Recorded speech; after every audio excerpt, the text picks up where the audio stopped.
Seja muito bem-vindo para mais um dia de leitura anual da Bíblia da Sene. E hoje nós continuamos a nossa leitura do livro de João, agora no capítulo 7, o capítulo 8 de João. Lembrando que, se você está nos acompanhando, vocês também estão lendo o livro de Marcos e o livro de Lucas.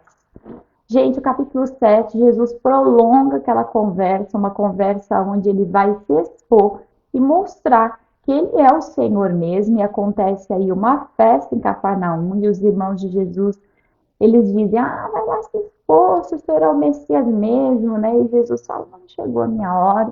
Mas Jesus vai, sem que ninguém saiba, no meio dessa festa ele aparece, e de repente ele aparece no templo e começa a ensinar. E quando ele está pregando, ele vai falando sobre quem ele é o Messias, o Filho de Deus. E as pessoas têm essa dificuldade, assim como nós falamos no vídeo anterior, de crer. Por que elas têm essa dificuldade de crer? Porque como eu vou crer na tua palavra se eu não creio em quem você é? É muito importante a gente trabalhar isso no nosso coração. A gente precisa crer em Jesus Cristo e toda a palavra dele vai entrar dentro do nosso coração.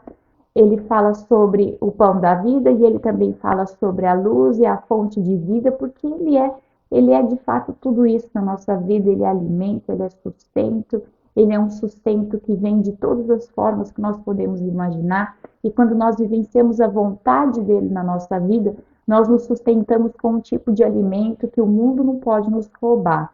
Então, quando você está dentro da vontade de Deus, quando você recebe a vontade de Deus para a tua vida, o mundo não pode te roubar esse alimento que mantém você e eu de pé, que nos mantém concentrados no nosso foco e nos faz ir muito além. É um alimento que nos fortalece, que nos faz chegar aonde nós jamais conseguiríamos chegar sozinhos. E ali no capítulo 8, Jesus Cristo é levado à prova, ele estava sempre em todo o tempo sendo levado à prova por aqueles homens, por aqueles fariseus.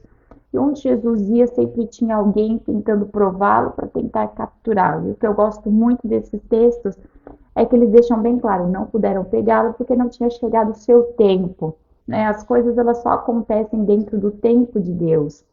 E isso é muito maravilhoso. E no capítulo 8 a gente vê aquela passagem que a mulher ela pega em adultério, levada a Jesus. E eles não estavam nem se importando com a situação daquela mulher, eles queriam mesmo pegar Jesus numa emboscada.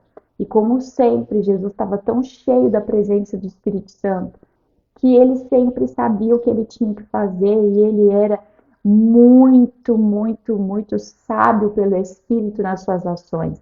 E nós precisamos disso para a nossa vida. Nós precisamos ser antecipados pela oração. A oração antecipa o nosso comportamento, a nossa decisão, a maneira como nós vamos agir, a maneira como nós vamos nos comportar. Se nós não estamos cheios do Espírito Santo, nós não vamos ter a noção, o pensamento, a visão e também o resultado necessário. Então, se encha do Espírito Santo. Jesus, naquele momento, ele acaba liberando aquela mulher de todos os acusadores, mas da mesma forma que ele fala com muitas pessoas na Bíblia, ele fala para elas, vai e não peca mais. Como é importante a gente viver uma vida de conserto, uma vida de restauração, uma vida de mudança. É isso que faz as coisas de Deus permanecerem na nossa vida.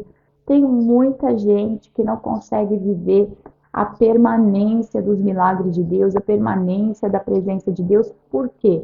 Porque ele recebe, e quando ele recebe o que ele está pedindo, ele já vai viver a vida dele do jeito dele, sem levar em consideração a palavra de Deus. Então, não tem permanência na vida dessa pessoa. E nós precisamos buscar a permanência de Deus na nossa vida. O texto vai terminando falando sobre aqueles homens que falavam, você é maior do que Abraão, né? Nosso pai Abraão.